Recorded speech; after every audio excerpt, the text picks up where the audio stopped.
Welcome to random Nepali channel. आज म अलि फरक खालको भिडियो बनाउन गइरहेको छु। सुनिन्थ्यो नेपालमा पेट्रोल गएपछि यो कार पुलिङ सुरु भएको थियो र कार पुलिङमा केटीहरूले धेरै लिफ्ट पाउँथे। यो सही हो कि होइन भनेर म एउटा एक्सपेरिमेन्ट गर्न गइरहेको छु। फर्स्टमा त मैले यो सारा घिमिरेको नामबाट एउटा फेक अकाउन्ट क्रिएट गरेँ।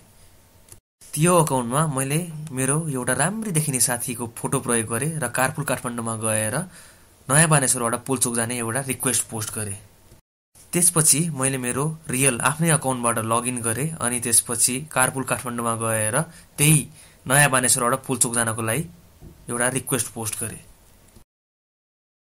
केटा र केटीको अकाउन्टमा के डिफ्रेन्ट रिजल्ट आयो त हेरौँ। अब केटीको फेक अकाउन्ट जुन बनाएको थिएँ त्यसमा हेर्नुहोस् 62 वटा लाइक्स थियो प्लस 25-26 वटा एक्स्ट्रा कमेन्ट पनि थिए। झन् मेसेजेसको त कुरै नगरौँ, 1-2 वटा जेन्युइन मान्छेले म लिफ्ट दिन्छु भनेर मेसेज पठाउनु भएको थियो, अरूले त लाइन हान्न नै मेसेज पठाएका थिए।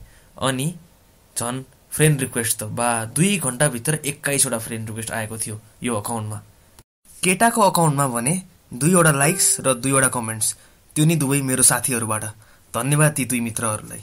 यो सोसियल एक्सपेरिमेन्ट गरेर कसैलाई अफेन्ड गर्न खोजेको छैन र कोही हुनु भएमा हामी माफी माग्छौँ र जसले यो फेक अकाउन्ट हो भनेर पत्ता लगाउनुहुन्छ तपाईँको स्किल्सलाई ह्याट्स अफ। अब यो एक्सपेरिमेन्टको रिजल्ट हेरौँ। यो रिजल्ट हेर्दाखेरि के बुझियो भन्दा जब केटीले पोस्ट गर्छन् त्यो बेला धेरै लाइक्स, धेरै कमेन्ट्स र त्यो पोस्ट गरेपछि धेरै धेरै धेरै फ्रेन्ड रिक्वेस्ट आउने रहेछ र केटाले पोस्ट गर्यो भने केही न केही सब फुस्सा। अनि अर्को कुरा के बुझ्यो भन्दा boys will always be boys र मैले यो जुन मेम देखेको थिएँ पहिला त्यो साँच्चै नै हुँदो रहेछ। अनि केटीहरूलाई लिफ्ट पाउन साँच्चै नै सजिलो रहेछ।